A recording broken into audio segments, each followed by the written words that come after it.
여러분 안녕하세요. 스포츠 사회학 2019년도 기출문제 풀이 시작하도록 하겠습니다. 공부는 잘하고 계신가요? 제가 늘 말씀드리지만 시험은 시험입니다. 시험을 물론 공부이긴 하지만 조금 다른 관점에서 접근할 필요성이 있는 것이 시험이라고 할 수 있습니다. 나름의 전략이 필요하죠. 스포츠 사회학이 욕심이 나서 100점을 맞겠다 그러면 다른 과목을 망칠 수도 있겠죠. 그래서 정말 어려운 과목이 있으면 60점, 예를 들어 스포츠 사회하기 힘들다 그러면 60점을 목표로 하시고 다른 과목에서 더 좋은 점수를 받으시면 됩니다. 그런 방식으로 전략적인 접근이 필요한 것이 바로 시험이라고 할 수 있습니다.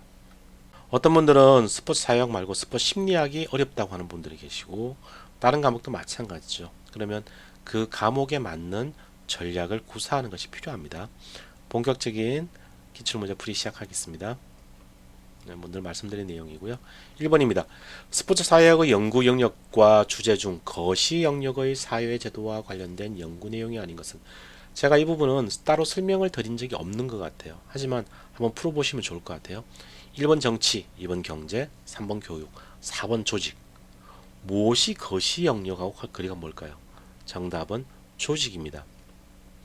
조금 풀어드리면 미시적 영역이 거시 영역과 반대되는 말인데요. 미시적 영역은 조직의 목표와 목적 달성을 위한 리더십, 상호작용, 경제력 향상을 위한 경쟁과 협동 등 소규모 사회 체계에서의 사회 현상과 스포츠 간의 관계를 연구하는 것이라 할 수 있습니다. 거시적 영역은 스포츠의 기능, 종교, 교육, 실력주의, 성, 젠더 말씀드렸죠. 이런 거와 관련되어 있고요. 미시적 영역은 소집단, 즉 조직의 상호작용, 지도자론, 사회화, 사기 및 공격, 그 다음에 비행, 이런 것들이 포함되어 있습니다. 보충 및 심화를 좀 해보면요. 제가 설명을 지금 안 드렸던 부분이기 때문에 한번 설명을 해드리고 넘어갈까 싶습니다. 사회 여상에는 사회 문제도 있고 일탈도 있고 사회 제도도 있고 사회 변동, 계층화 현상까지 있죠. 이런 내용들을 무엇이 원인이고 무엇이 거기에 따른 결과인지를 분석해 보는 게 중요한데요. 먼저 이러한 사회 현상의 원인 및 동기를 중시하게 되면 이것을 미시적 관점이라고 볼 수 있습니다. 일반적으로요. 여기는 상징적 사고 작용론이 있고 현상에 의미 부여된 상황이 매우 중요한 부분이고요. 그리고 현상 자체를 중시하는 것. 여기는 결과라고 볼 수 있겠죠. 이것을 거시적 관점입니다. 여기는 기능론과 갈등론이 있는데요. 현 사회 구조를 유지 통합하는 이와 관련된 것은 기능론이고요. 그리고 현 사회의 변화를 꾀하는 것을 갈등론이라고 할 수 있습니다. 사회가 끊임없이 갈등하기 때문에 사회가 변화한다는 것이죠. 이런 기능론이든 갈등론이든 상징적 상호작용론도 완벽한 것은 없습니다. 그때그때 상황에 따라 적용할 수 있는 그런 어떤 부분이라고 할 수 있습니다. 스포츠 사회학의 연구 범위를 거시, 미시 이런 식으로 구분해 보면요. 거시적 영역은 스포츠가 존속하고 있는 각 사회에 대한 스포츠의 기능인, 가치, 이데올로기 및 신념의 전달, 스포츠와 정치의 관계, 참가자의 정치적 성향, 개인과 국가의 정치적 목적 성취를 위한 스포츠 대회 및 참가자 이용 등 이런 내용들을 담고 있고요. 다음은 스포츠와 종교에 관련된 부분도 있죠. 기독교, 불교, 유교 등 각 종교의 교리와 스포츠를 통한 경험적인 인식 이런 것도 담고 있습니다. 그리고 스포츠와 교육도 포함되는데요. 학생의 성취에 대한 스포츠 참가 영향, 대학 및 중등 학교에 대한 스포츠의 교육 영향 이런 게 포함되고요. 그 다음에 스포츠와 기능주의 그리고 스포츠와 사회계층 이런 것들도 포함되고 다음으로 스포츠와 성도 포함됩니다. 스포츠 활동의 참가와 운동 수행에 대한 성차별과 관련한 스포츠 내의 구조적인 문제 및 불평등 등이 포함됩니다. 여기 보면 스포츠 기능, 종교, 교육, 기능주의, 사회계층, 그리고 성 이런 부분들이 키워드라고 할 수 있습니다. 다음은 미시적인 영역이죠. 작다는 뜻입니다. 미시라는 건 소집단의 상호작용 내용으로 협동심을 가장 잘 발휘할 수 있게 있는 개인적인 인성의 특성, 소집단의 구성, 구조 및 효율성의 문제. 그 다음에 지도자는 특정 경기 위치로부터 배출되는가. 예를 들어서 축구 같으면 골키퍼 위치가 지도자가 좋은지 스트라이커가 좋은지 이런 내용이라고 볼 수 있습니다. 3번 사회화의 요인으로 스포츠 참가의 동인, 스포츠 참가의 결과 이런 내용을 다루고요. 그리고 경기에서 승리는 사기와 어떠한 관계가 있는가, 높은 사기는 승리의 필수 요소인가, 뭐 이런 내용을 다룹니다. 다음으로 공격성과 관련하여 관중과 경기자의 폭력 행위 이런 내용도 다루게 되는 것이죠.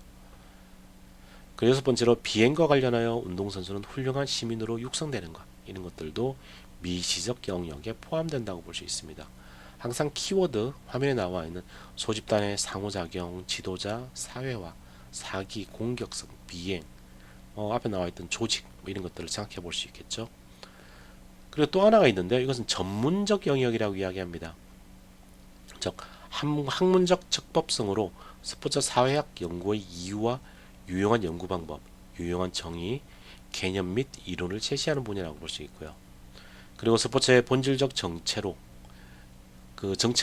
구조 기능주의, 갈등 이론, 그 다음에 비판 이론 및 상징적 상호작용 등 각종 사회학적 이론에 적용하는 것이 바로 전문적 영역입니다.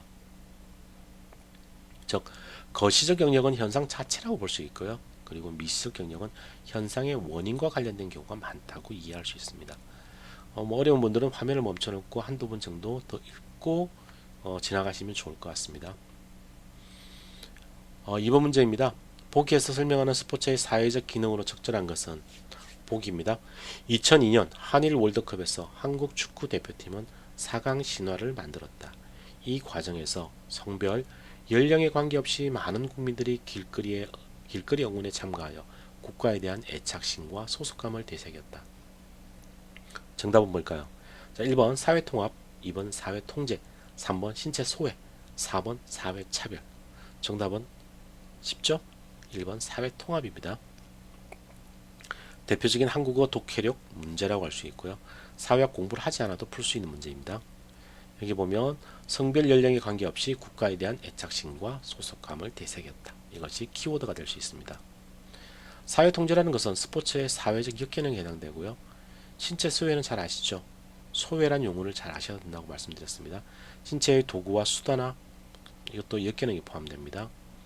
다 3번 현대 스포츠의 발전에 영향을 미친 요소에 대한 설명으로 옳지 않은 것은 이렇게 나와 있죠. 이것도 구구어 문제로 풀 수 있겠죠.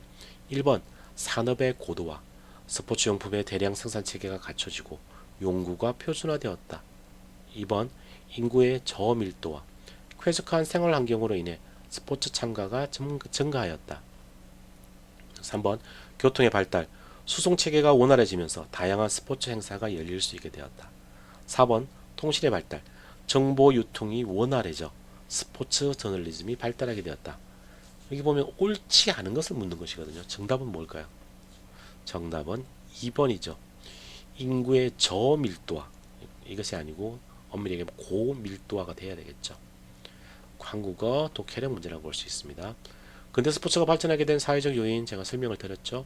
산업화가 있고요. 구체적인 내용은 화면을 참고하시면 될 것 같습니다.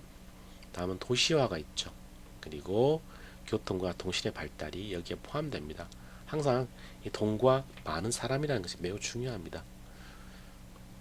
자, 다음 4번입니다. 스포츠로의 사회화 요인 중 보기의 설명에 해당하는 것은 보기 여성의 신체 노출을 금기시하는 일부 중동 국가의 문화는 여성의 스포츠 참가를 불가능하게 하며 스포츠 경기 관람조차 허용하지 않고 있다.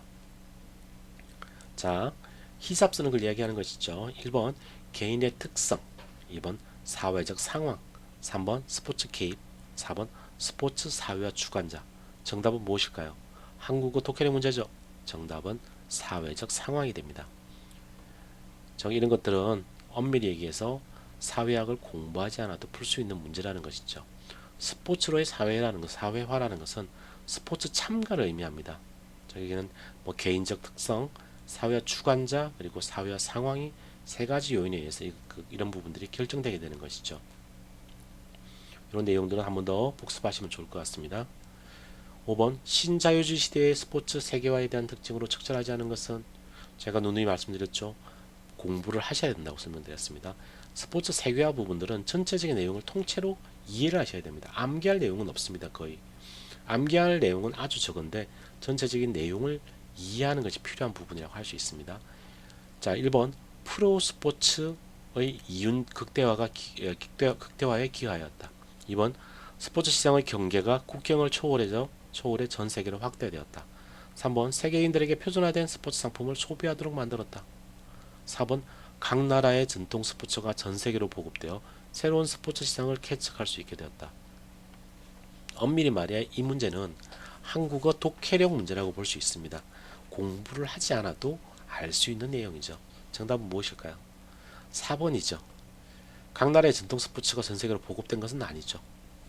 즉 스포츠 세계화는 전체적인 흐름을 이해하는 것이 필수이고, 이런 식으로 약간 한국어 독해력에 준하는 문제들이 많이 나온다고 볼 수 있습니다. 자, 요것은 키워드 정리인데요. 세계화가 무엇인지, 그리고 미국화가 무엇인지, 그리고 문화민족주의가 무엇인지, 그리고 복잡성이 무엇인지, 마지막으로 불평등이 무엇인지, 이런 부분들을 생각하셔야 되고요. 방금 문제 같은 경우는 마지막 불평등과 관련되어 있다고 볼 수 있습니다. 즉 서구 문화 중심의 스포츠가 다른 국가에 전파되는 불균형적 관계가 지속되고 있죠. 우리나라 실험이 세계적으로 확산되었나요? 그렇지 않죠.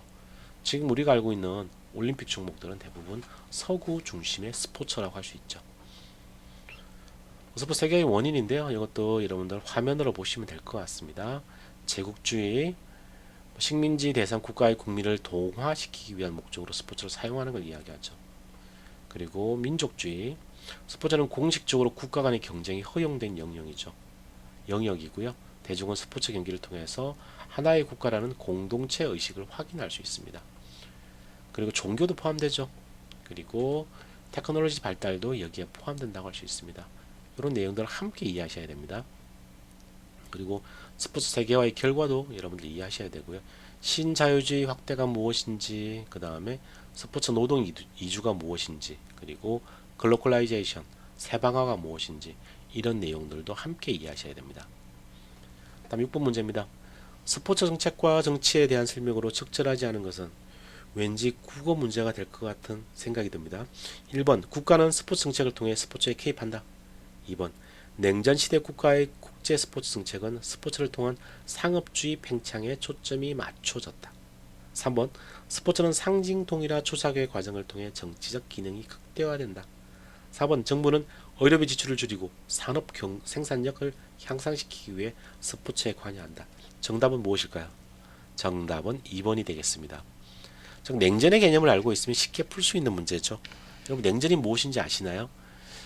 자, 냉전시대 국가의 국제 스포츠 정책은 이데올로기 및 체제 선전의 도구로서 자국의 어떤 체제적 우월성을 드러내고 각 진영에 속한 국가에 대한 지배력을 강화하는 수단으로 활용하였습니다. 냉전 이후에 그래서 스포츠 상업주의가 팽창하게 되었던 것이죠. 시기적으로 맞지 않는 지문이 2번이라고 볼 수 있습니다. 과거 미국과 구소련이 경쟁하던 시대를 떠올려 보시면 될 것 같습니다. 자, 1번 보면 스포츠 정책, 스포츠의 개입 나오고요. 그리고 3번은 상징 동일화 조사기 과정 이해하시죠? 그리고 마지막은 스포츠에 대한 정부의 핵심적 접근 근거가 바로 4번 지문이라고 할 수 있습니다. 자, 7번 보기에서 설명하는 스포츠 일탈에 관한 스포츠 사회학 이론은 이렇게 나와 있죠. 자, 일탈은 여러분 제가 이런 이론들을 크게 설명을 안 드렸는데요. 사실은 중간중간에 설명을 드리긴 했었습니다. 그 내용 정도로 나오지 너무 깊이 있는 내용들은 나오지 않습니다. 이게 시험 자체가 뭐 그런 수준의 문제를 내는 것이지 구조기능 이론에 대한 깊이 있는 내용, 차별교제 이론에 대한 깊이 있는 내용을 내지 않기 때문에 제가 이후에도 설명을 드리겠지만 그런 내용 정도를 참고하시면 될 것 같습니다. 먼저 보기 읽어드리겠습니다. 일탈은 현존하는 사회 질서의 유지에 기여한다는 점에서 정상적인 것으로 간주된다. 예를 들어서 도핑은 그 자체로는 일탈 행위에 해당되지만 이를 통해 사람들은 그런 행동을 경멸하게 되고 이에 대한 경각심을 갖게 된다. 자, 지문 이해하셨죠? 1번 구조기능 이론, 2번 갈등 이론, 3번 차별교제 이론, 4번 낙인 이론. 정답은 무엇일까요? 정답은 구조기능 이론입니다. 보통 사회학 이론의 이름이 단어가 많이 있죠. 구조기능 이렇게 나와 있죠. 이럴 때는 보통 두 번째 단어가 중요한 경우가 많이 있습니다. 예를 들어서 구조기능이면 기능이 중요하고 차별교재면 교재가 중요하다고 할 수 있죠. 구조기능주의에서도 일탈도 긍정적 기능이 존재한다고 생각합니다. 뭐 벌집 모양 제가 한번 보여드린 적인지 모르겠지만 마치 이 벌집을 짜는 것처럼 그 하나의 어떤 구조의 어떤 기능들을 다 가지고 있다는 그런 의미죠. 하다못해 일탈도 그러한 의미를 가지고 있다는 것이죠. 도핑은 그 자체로는 일탈행위. 그런데 그런 행동을 경밀하게 되고 이에 대한 경각심을 갖는 그런 기능을 가지고 있다는 것이죠. 그래서 구조 기능 이론이라고 하는 것입니다. 자, 복습입니다. 자, 먼저 구조 기능 이론인데요. 일탈을 규범 위반의 관점에서 정의하고요. 일탈은 가치관의 혼란으로 인해 발생한다고 생각하고 일탈이 규범을 재확인함으로써 현존하는 사회 질서 유지에 기여한다고 보는 것입니다. 다음은 갈등 이론입니다. 이것은 경제적, 인종적, 젠더 갈등 등으로 인해서 일탈이 발생한다고 보는 것이고요. 사회가 불평등하고 모순적인 시스템이라고 이 바로 갈등의 원인이라고 보고 사회가 변화하는 것도 바로 이 갈등 때문이라고 이야기하는 것입니다. 다음은 차별교제 이론이 있는데요. 개인이 일탈 유형과의 접촉을 통해서 일탈을 학습하고 일탈자로 변화한다는 것입니다. 그리고 일탈을 장려하는 환경적 요인을 통해 학습되는 것이라고 보는 것이죠. 자, 마지막에 상호 통제 이론이 있습니다. 다수의 사람들이 일탈 행위를 저지르지 않는 이유를 찾고자 하는 이론이고요. 그 이유는 행동과 욕구가 내적 외적 요소에 따라 통제되기 때문이라고 보는 것이 바로 상호 통제 이론입니다. 자, 계속 말씀드려서 문화 전달 이론이 있습니다. 특정 지역의 지속적인 일탈 행위를 설명하려는 이론입니다. 특정 지역입니다. 그리고 범죄를 야기하는 사회적 요소가 주민들 간에 개성되어 고유한 비행 문화로 전달된다는 그런 것이라고 볼 수 있고요. 다음은 상징적 상호작용론입니다. 이것은 말 그대로 상호작용이 더 중요한 그러한 이론이라고 볼 수 있죠. 상황에 대한 해석이 개인마다 다르며 그로 인해 사회가 유지 발전된다는 것이죠. 앞에다 상자가 붙어 있죠. 상징적 상호작용 상황 이렇게 외우시면 될 것 같습니다. 동일한 행위도 상황에 따라 일탈로 규정되거나 그렇지 않을 수도 있다는 것이죠. 낙인에 대해서 한번 설명을 드린 적이 있습니다. 낙인 이론 자체는 일탈은 사회적 규정에 의해 개념화된 것이고요.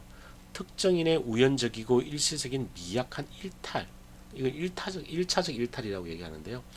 이것이 다른 요인과 결합함으로써 타인이 해당 개인을 일탈자로 낙인 찍고 이렇게 낙인 찍힌 개인은 일탈자로서의 자아를 형성해서 점차 습관화되고 지속적인 일탈을 즉 2차적 일탈을 저지르게 된다는 것이 낙인 이론입니다.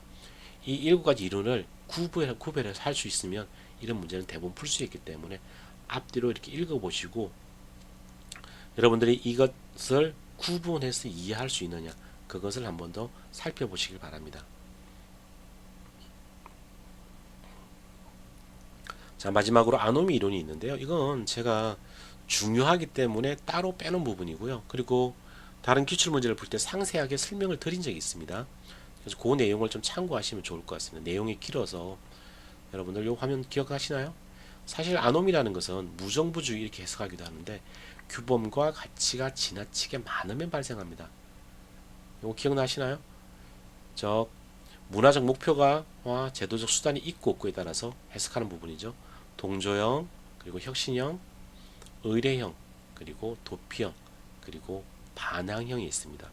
여러분들이 주의하셔야 될 것은 혁신형, 즉 개혁형이라고 할 수 있습니다. 금지된 수단으로 문화적 목표를 달성하려는 유형입니다. 일반 범죄자가 여기 포함되죠. 자, 사례를 말씀드렸습니다. 일탈이 여기 포함됩니다.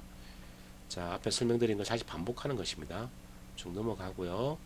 모르시는 분들은 다시 한번 반복해 보시면 좋을 것 같고 여기 나와 있는 혁신형은 봐봐요. 불법적인 수단과 방법을 동원해서라도 성공하려는 것이죠. 불법 스카우트, 뇌물수수, 금지된 약물의 복용, 경기장 폭력, 바로 일탈의 전형이 바로 혁신형이라 볼 수 있습니다. 나머지들 참고하시면 될 것 같고요. 여기 의례형, 의식형에 대해서 한 가지만 더 설명을 드리면 우승이라는 도달하기 힘든 목표에 집착하지 않고 참여에 의의를 두고 최선을 다하지 않는 행동. 사실 프로 선수로 같으면 이 의례형 같은 경우는 프로 선수라고 보기가 힘들겠죠. 그런 것들도 한번 생각해 보실 필요성이 있습니다. 좀 나태하게 이렇게 경기장만 채우고 있으면 되는 것이 아니죠.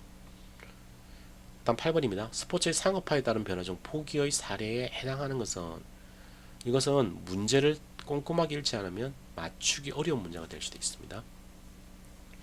먼저 2013년 미국 프로야구 LA 다저스의 신시내티 레저의 경기에서 한국의 유현진 선수와 추신수 선수 간의 맞대결이 펼쳐지자 미국 프로야구 사무국은 이날을 코리안데이로 지정하고 한국의 걸그룹 소녀시대를 초청하여 애국가를 제창하게 하였다. 이 외에도 미국 프로야구 사무국은 각종 의전 행사 및 경품 행사를 개최하여 언론의 반응에 촉각을 곤두세웠다. 자, 1번 이것은 1. 스포츠 기술의 변화, 2번 스포츠 규칙의 변화, 3번 스포츠 조직의 변화, 4번 선수 코치의 경기 성향 변화. 무엇일까요? 정답은 스포츠 조직의 변화에 관련된 겁니다. 이것은 실제 핵심적인 내용들을 조금 이해하실 필요성이 있습니다. 미국 프로야구 사무국에 대한 내용들이 나오죠. 그리고 뭐 코리안데이를 지정했다든지 한국의 걸그룹을 소녀들 초청했다든지 각종 의전 행사 및 경품 행사를 개최했다든지 언론의 반응에 촉각을 곤두세웠다든지 이런 내용들이 포함되어 있고요. 이 내용을 좀 이해하실 필요성이 있는데 하나씩 설명을 드리도록 하겠습니다. 1번 스포츠 본질의 변화가 있죠. 아마추어리즘이 약화된 걸 얘기합니다. 그래서 프로페셔널리즘이 즉 직업화가 강화된 부분이고요. 아마추어리즘이라는 것은 스포츠 활동 및 참여 자체의 의미 그리고 금전적 보상이나 이런 것에 관심을 두지 않는 것이고 생계를 위한 수단으로 변화했다는 의미고요. 스포츠 직업화도 같은 내용이라 볼 수 있죠. 다음은 스포츠 목적의 변화입니다. 관중의 흥미를 유도하는 것에서 경제적 이윤을 추구하는 것으로 바뀌었다는 것이죠. 왼쪽은 돈하고 관련이 없다가 오른쪽 보면 직업화, 경제적 이윤 추구 이런 식으로 돈과 관련된 부분으로 바뀌는 걸 이야기합니다. 자, 구체적인 내용, 스포츠 목적의 변화에서 구체적인 내용을 보면 1. 경기에 참가한 선수나 팀에 대한 애정이 있어야 합니다. 즉 선수나 팀에 대한 나를 통일시해야지 경제적 이유를 추구할 수 있겠죠. 그리고 경기 결과를 예측 불가능하게 만들어야 됩니다. 그래야 더 재밌겠죠. 세 번째, 높은 보상을 통해 선수들이 경기에 집중할 수 있도록 해야 됩니다. 그리고 네 번째, 재밌고 극적인 장면들이 경기에 포함될 수 있도록 해야 됩니다. 자, 다음 스포츠 구조의 변화입니다. 내용이 많죠. 규칙의 변화라고 볼 수 있는데요. 경기를 스피디하게 진행하고요. 득점이 쉽고 다양해졌습니다. 자, 구체적인 내용을 좀 읽어보시기 바랍니다. 그리고 팀 간 경기력의 균형을 맞추게 되었고 여기서 셀러리 캡이라든지 신인 선수 드래프트 제도가 만들어졌죠. 다음 극적인 요소를 더욱 극대화하는 그런 내용들이 많이 포함됐고요. 제가 앞에 이제 문제풀이 할 때 여기 랠리 포인트제나 타이브레이커 문제 설명을 드렸습니다. 그리고 선수와 팀에 대한 애정을 고조시키는 방식으로 이벤트를 개최한다든지 팬 커뮤니티를 지원하는 것이죠. 앞에 나와있던 우리 보기 예죠. 소녀시대를 부른다든지 뭐 이런 것들이죠.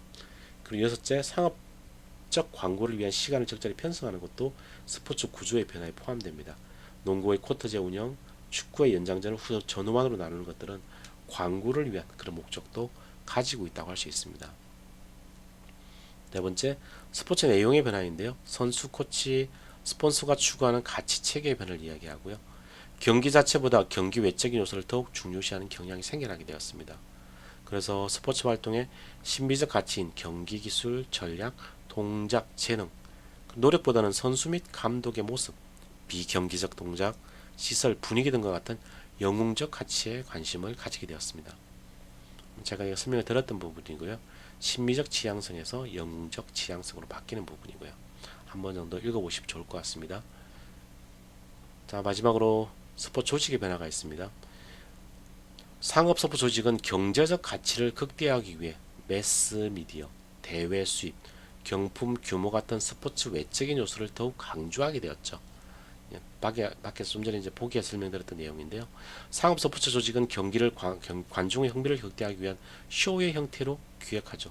치어리더, 리더, 연예인 시구, 초대 가수 공연 등 소녀시대가 여기 해당되겠죠. 예. 상업 스포츠 조직을 운영하는 중요한 결정은 대부분 팀의 관리자 혹은 스폰서에 의해서 이루어지게 됩니다. 팀의 결정에 의해 가장 큰 영향을 받게 되는 선수들은 결정 과정에서 소외되는 그런 단점이 있는 것이죠. 그리고 상업 스포츠 조직은 선수 권리보다 소수의 관리자와 스폰서의 이익을 증대시키는 방향으로 조직을 운영하게 되었습니다. 이것을 스포츠 조직의 변화라고 이야기하는 것이죠. 다음 9번인데요. 이 부분은 잠시만 쉬었다가 계속 이어서 진행하도록 하겠습니다. 감사합니다.